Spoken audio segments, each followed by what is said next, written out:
السلام عليك يا أبا عبد الله.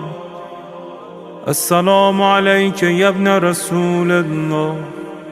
السلام عليك يا خيرة الله وابن خيرته.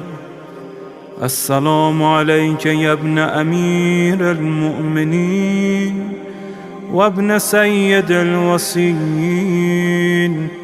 السلام عليك يا ابن فاطمة سيدة نساء العالمين. السلام عليك يا ثار الله وابن ثاره والوتر الموتور. السلام عليك وعلى الأرواح التي حلت بفنائك.